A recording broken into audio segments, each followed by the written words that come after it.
வாழ்க வையகம், வாழ்க வையகம், வாழ்க வளமுடன். குரு வாழ்க, குருவே துணை. அனைத்து அன்புள்ளங்களுக்கும் வாழ்க வளமுடன். இன்றைய சிந்தனைக்கு திருவண்ணாமலை அறிவுத்திருக்கோவிலில் நிகழும் தொடர் மௌனம் நவம்பர் 28, 29 தேதிகளில் நடைபெற்ற மௌனம் பற்றி எனக்குள் எழுந்த கவியை பதிவு செய்கிறேன். உமையாள்புரம் பேராசிரியர் கணேசன். உரை பகரும் வினோதமோ எளிமை. ஊழ்வினை களையவே உரைகள். ஊழ்வினை களையவே உரைகள். உண்மையாம் இறை உணரும் தகைமை. உள்ளத்தை சரி செய்ய கவனிப்போம். உள்ளத்தை சரி செய்ய கவனிப்போம். உடன் வந்து துணைவியார் பத்மா. தற்சோதனை சொல்லி தவம் சிறக்க கோபம் தவிர்ப்போம். குணத்தில் உயர்வோம். ஆசையை சீரமைப்போம். ஆனந்தமாகும். கவலையை ஒழித்து காந்தத்தை தெளிவாக்குவோம்.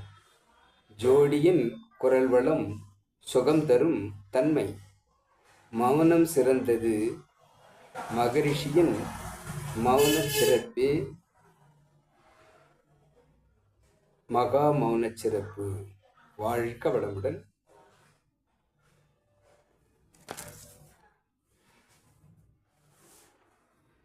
எளிமையாகவும் அனைவருக்கும் புரியும்படியும் இந்த மௌனத்தை சிறப்பாக நடத்திய கணேசன் ஐயா அவர்களது துணைவியார் பத்மா அம்மா, மிக சிறப்பாக தற்சோதனை விளக்கிய பத்மா.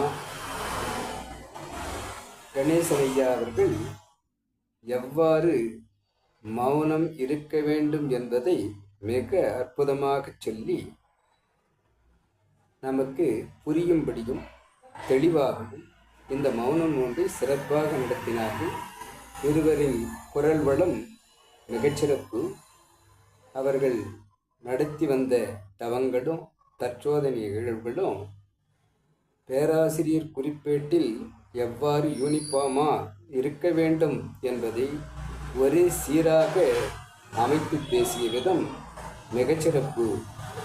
அவர்கள் தொண்டு தொடர இறையருளும் குருவருளும் அவருக்கு காப்பாக அமையட்டும். அவர்களது அன்பு குடும்பத்திற்கு வாழ்க வளமுடன் என வாழ்த்தி நிறைவு செய்கிறேன். வாழ்க வளமுடன்.